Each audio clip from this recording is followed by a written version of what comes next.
You think you know Taylor Dayne?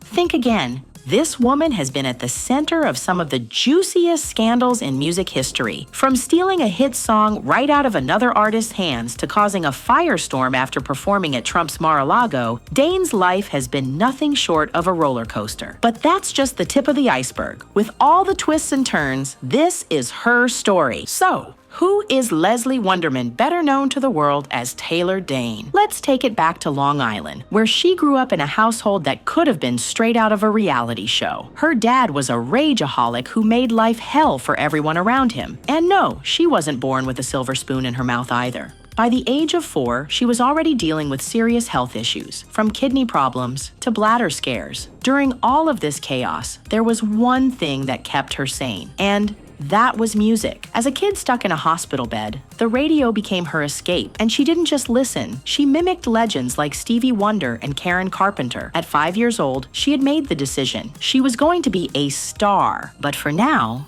she wanted to be in a choir. By the time she got into high school, she was out there singing operatically and preparing for the big leagues. After high school, she was in rock and new wave bands, doing everything from background vocals to demos. She even performed at a Russian nightclub in Brooklyn. Her hustle didn't stop there. The kickstart to her career came when she got a $6,000 check from her dad, the same man she feared the most, to help make it all happen. Dayne recorded a demo for what would become her breakout single. She hit the studio with producer Rick Wake, and that demo turned into Tell It to My Heart.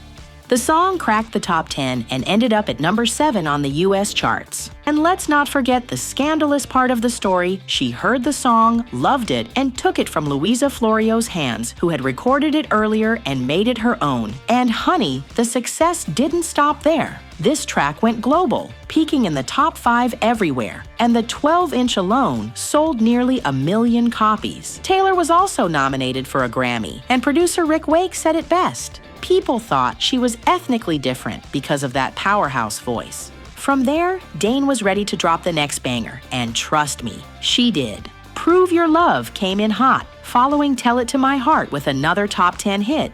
This girl was on fire. And don't forget about I'll Always Love You, the ballad that was basically the soundtrack for anyone heartbroken in the late 80s. It was an instant classic and even got her Grammy nods in '89. Her debut album, Tell It to My Heart, was certified double platinum. That's 2 million copies sold, baby. And just when you think she can't top herself, she dropped her second album, Can't Fight Fate, in '89, which went platinum too. But as with any legend, not everything was smooth sailing. Sure, she had hits on the charts, but by the '90s, her mainstream success started to simmer down. Her albums, Soul Dancing and Naked Without You, didn't quite get the same love as her earlier work. And let's be real, she only had one more top 40 hit in the US. Still, overseas, she was doing just fine, scoring big in Australia and Europe. So while the US cooled off, she was out here flexing internationally. But this woman is really a jack of all trades. I mean, she was just 24 when she was opening for Michael Jackson on his Bad tour. You know,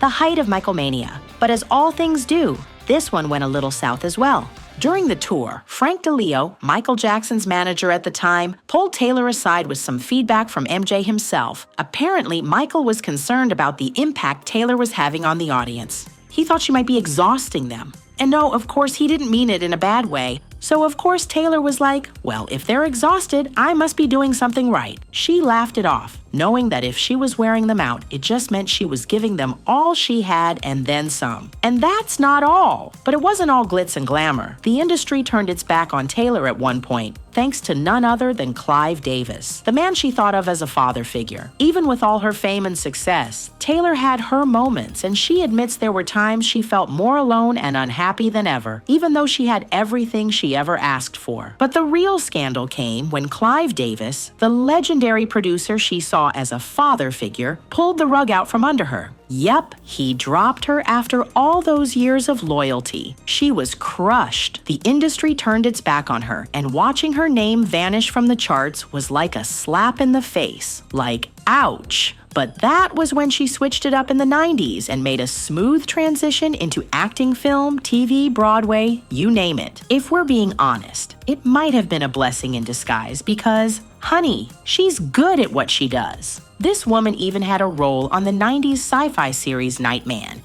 Really, no need. I mean, look, Johnny. And even popped up in indie films like Fool's Paradise and Stag. Nice ensemble. Put it together yourself? She even got her Broadway chops in Elton John's Ida in 2001. Flash forward to the 2000s. After a little break for motherhood, yes, she has twins via surrogate, Taylor came back with Satisfied, her first album in nearly a decade. She performed at the 2008 Paralympic Games in Beijing, appeared on The Masked Singer in 2020 as Popcorn, and made it to the semifinals. And then, just to keep us on our toes, she popped up on RuPaul's Secret Celebrity Drag Race in 2022, always keeping us guessing. Not to mention, for years, she's been fighting to get her copyrights back, because who else deserves them but the woman who made all those hits? She's not letting the industry slide. But of course, no career is without its tragedies and controversies. Taylor's been tight with the LGBTQ community for years, performing at Pride events and recording Facing a Miracle, the anthem for the 2010 Gay Games. But soon, she found herself in the middle of a major firestorm after performing at Mar-a-Lago for New Year's Eve 2020. Not just any event, mind you, but the event where Trump's kids, Tiffany, Eric, and Donald Jr., were living it up. And even Rudy Giuliani made an appearance. Oh, and not to mention, it was a pandemic, people weren't wearing masks, and the whole thing was basically flouting Florida's COVID restrictions. A whole lot of people saw it as a silent show of support for Trump. Performers like Vanilla Ice, Terry Nunn of Berlin, and even Al Jardine and Mike Love from the Beach Boys also took the stage. The backlash was immediate and intense. Critics were all over her like white on rice, and Taylor, she fired back.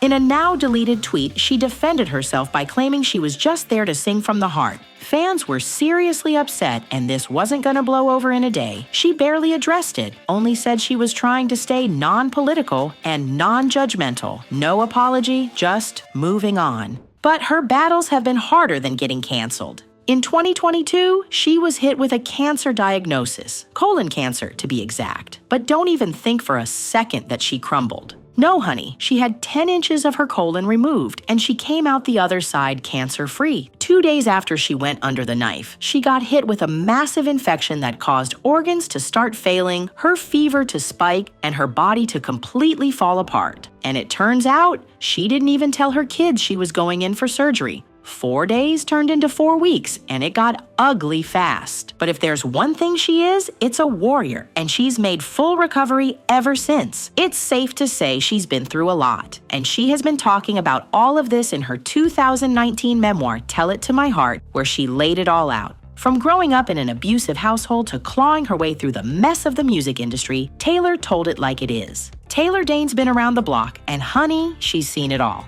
Coming into a male-dominated industry as a young woman in the 80s, she wasn't just fighting for the spotlight, she was surviving it. Verbal abuse?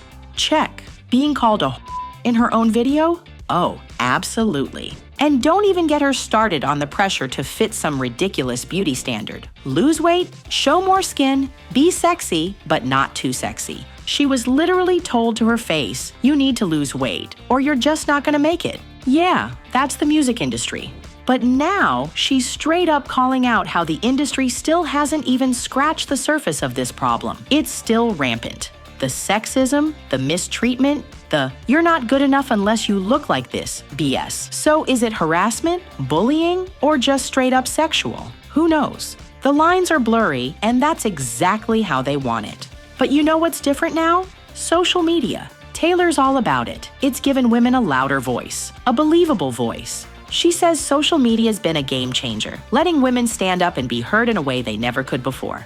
So, all in all, Taylor Dayne's out here making big moves, and the world is still catching up. With a net worth of $4 million, she's not just living off her 80s hits. No, she's keeping the momentum rolling with a lineup of exciting projects that prove she's still got it. First up, tour dates galore in 2025. She's hitting the stage with artists like Lisa, and she's dropping a new project, which she announced in April 2025. Plus, she's been spotted at some major events at Carnegie Hall, F1 events, Epcot, and even Baton Rouge. Oh, and let's not forget her role as ambassador for Fit for the Cure, partnering with Wacol to raise awareness about women's health, and that she's backed the Dream Foundation, helping grant wishes to terminally ill adults, and Global Green, which fights for environmental sustainability, and the Muscular Dystrophy Association, Operation Doggy Drop, and Project Angel Food, which provides meals to people with life-threatening illnesses. Then there's Race to Erase MS, supporting the fight against multiple sclerosis. And she's even partnered with WildAid, advocating for animal conservation. This woman's not just donating a couple of bucks and calling it a day. She's all about the causes. From AIDS and HIV to ALS, cancer, and children's health,